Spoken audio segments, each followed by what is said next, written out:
The boardroom fell silent as David slid the documents across the polished table, his smile growing wider with each passing second. I picked up the papers, already knowing what I'd find.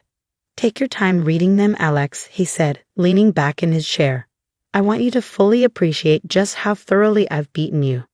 My name is Alexander Chen, and at 35, I was watching my younger brother attempt his masterpiece of betrayal, stealing the tech company I'd built from the ground up." I scanned the documents, keeping my expression neutral. Transfer of ownership forms, board resolutions, shareholder agreements, all meticulously crafted to transfer control of ChenTech Solutions to David Chen. 2 years, he said, practically bouncing with excitement. "It took me 2 years to put all the pieces in place. All those late nights you thought I was working to help the company, I was actually working to take it." I set the papers down and looked at my brother.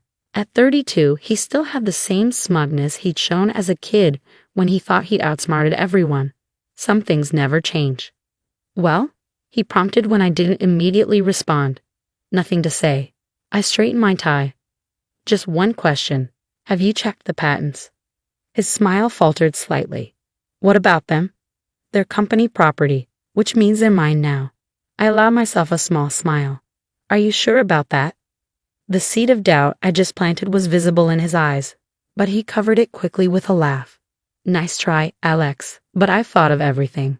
Every asset, every contract, every piece of intellectual property. It's all mine now." The other board members, all people David had carefully selected and positioned over the past 2 years, shifted uncomfortably in their seats. They knew they were witnessing something ugly, but their loyalty had been bought and paid for. "You know, David," I said, standing up slowly, "I always wondered if you'd try something like this. Ever since we were kids, you couldn't stand that I built something successful without you." He snorted. "Built something? Please, you got lucky with one good idea in college. I'm the one who turned it into a real company." "Is that what you tell yourself?" ChenTech Solutions had started in my dorm room 12 years ago. One algorithm, one idea that I knew could change the way companies handled data security. I brought David in 3 years later, after our parents insisted I give my struggling younger brother a chance. "I deserve this company more than you do," he said, his voice taking on that whining tone I remembered from childhood. "I'm better at business, better with people. You're just a programmer who got lucky." I picked up my briefcase, feeling the weight of the real documents inside, the ones David didn't know about. "We'll see about that." Meeting adjourned. "That's it," David called after me as I walked toward the door. "No fight? No threats? Just walking away from everything you built?" I paused at the doorway. Sometimes, little brother, walking away is just the first step of a longer journey. The next morning, I drove to my lawyer's office instead of ChenTech's gleaming headquarters. Susan Martinez had been my legal counsel since the company's early days, and more importantly, she was one of the few people who knew what was really going on. "I take it he made his move?" she asked as I settled into the chair across from her desk. I nodded. "Just like we predicted, right down to the dramatic boardroom reveal." She pulled out a thick folder. "And the patents? He hasn't checked them yet. But he will." Susan smiled. "When he does, he's in for quite a surprise." 2 years ago, when I first noticed David's unusual interest in our shareholder structure, I'd started preparing. Small changes, careful movements, all designed to appear as normal business operations. While David had been orchestrating his takeover, I'd been orchestrating something else entirely. "The new company is ready," Susan said, pushing a set of documents toward me. "Quantum Core Technologies is officially incorporated, with all the key patents already transferred and registered." I picked up the papers, remembering the night I first suspected David's betrayal. It had been during a family dinner, of all places. Flashback, 2 years ago. "You're working too hard, Alex," our mother said, passing the dumplings across the table. "You should let David handle more of the business side." I watched my brother's expression carefully. There was something in his eyes, a gleam I recognized from our childhood when he was plotting something. "Actually," David said, helping himself to the dumplings, "I've been thinking about taking on more responsibility. You know, lightening the load for my overworked big brother." Our father beamed. "That's the spirit. You two working together, building the family legacy." But I knew better. David had never been interested in building anything together. He'd always wanted to be the star, the leader, the success story. Later that night, I made 2 calls.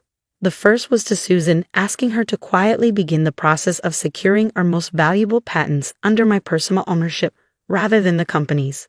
The second was to Dr. Patel, my old professor and mentor. I need your help, I told him, and I need absolute discretion. Over the next 6 months, while David thought I was focusing on our current projects, I was actually developing something new, something revolutionary. The quantum encryption algorithm that would make our existing technology look obsolete.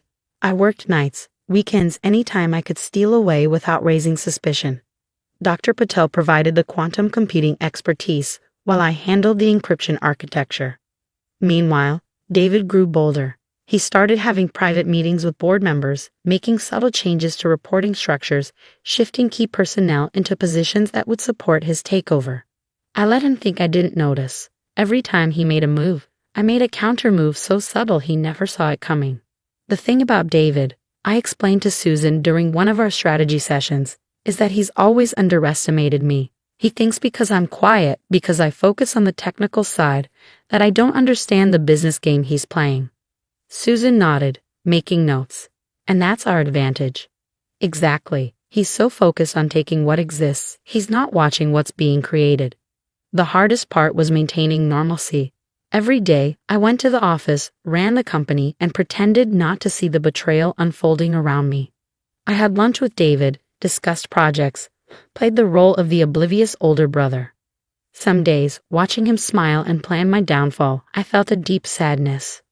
We'd been close once, before success and jealousy created this chasm between us. I remembered teaching him to code when he was in high school, staying up late helping him with his computer science homework. But that brother was gone, replaced by someone who saw my success as a personal insult, my achievements as something to be stolen rather than celebrated. So I built my contingency plans, secured my patents, and developed the next generation of our technology, all while letting David think he was the clever one, the mastermind orchestrating my downfall. Present day. Everything's in place, Susan confirmed, bringing me back to the present. The moment he tries to access the patent documentation, he'll discover that the core technology belongs to you personally, not ChenTech. And the new quantum encryption patents are already safely registered to Quantum Core Technologies. I stood up, straightening my jacket. How long do you think it will take him to figure it out? She glanced at her watch. Given his usual morning routine, I'd say he's discovering it right about. My phone buzzed. David's name flashed on the screen. Now, Susan finished with a smile. I let it ring. David could wait a little longer. After all, he'd spent 2 years planning my downfall. He could spend a few hours realizing just how badly he'd miscalculated. What's your next move? Susan asked as I headed for the door. I paused, thinking about the office I'd left behind, the company I built, and the brother who thought he could take it all with a few signatures. Now, I said, we show him what real business strategy looks like. As I drove away from Susan's office, my phone wouldn't stop buzzing. David had progressed from calls to texts. What did you do? Call me now. This isn't POSIBL. How did you hide this? I smiled, pulling into the parking lot of a small cafe. The same one where I'd written the first lines of code for ChenTech 12 years ago. It seemed fitting to be here now.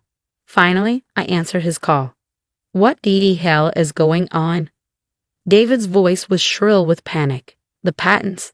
They're not. How did you? Take a breath, little brother, I said calmly. Use complete sentences. The core security algorithms, the encryption protocols, they're all registered under your name personally, not the company's. This isn't legal. Actually, it's perfectly legal.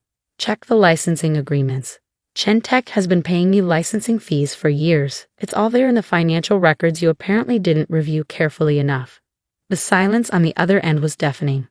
But that means I finished for him, that you now own a company with no proprietary technology, just a bunch of offices and equipment. Congratulations on your hostile takeover of an empty shell. I heard something crash in the background. David throwing things, no doubt. Some things never changed. You can't do this, he shouted. I'll sue you. I'll. Sue me for what? For protecting my intellectual property? For licensing it legally to the company? Go ahead. Every judge in the country will uphold my rights as the patent holder. More crashing sounds. I waited patiently for him to run out of things to throw. Oh, and David, there's one more thing you should know. What? He snarled. Check your email. I just sent you something interesting. I heard clicking sounds as he opened his computer, then dead silence. The email contained the press release going out in 1 hour, announcing the launch of quantum core technologies and its revolutionary quantum encryption system. Technology that would make ChenTech's existing systems obsolete within months. No, he whispered.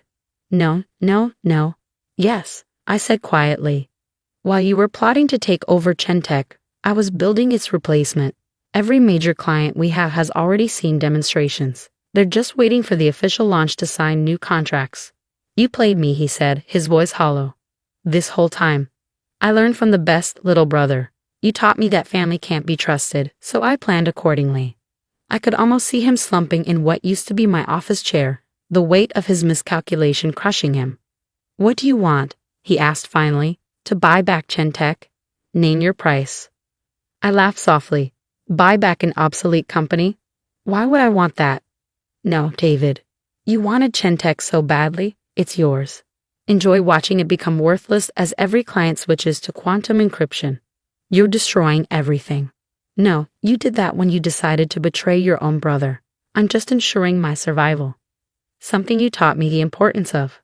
I ended the call and sat back, sipping my coffee. Within an hour, the press release would go out.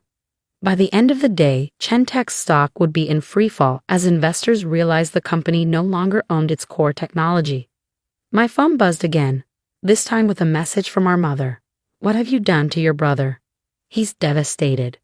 I typed back, ask him what he did to me first. Then we can talk about devastation. Another message came through, this one from our father. Family should stick together. This isn't right. I thought about all the family dinners where they praised David's business acumen while dismissing my technical stuff. How they'd always push me to give him more control, more responsibility, more recognition. You're right, I replied. Family should stick together. Remember that next time one of your sons tries to steal everything from the other. The press release went out exactly on schedule. The tech world exploded with excitement over quantum encryption becoming commercially available. Our biggest clients started calling, eager to sign contracts with Quantum Core. And ChenTech? By closing bell, its stock had dropped 60%. David's carefully orchestrated takeover had become a Pyrrhic victory. Late that evening, as I sat in my new office overlooking the city, I received one final text from David. I'm sorry. I didn't think you had it in you. I stared at those words for a long time before responding. That was always your problem, David. You never really knew me at all. I put my phone away and turned to the stack of contracts on my desk.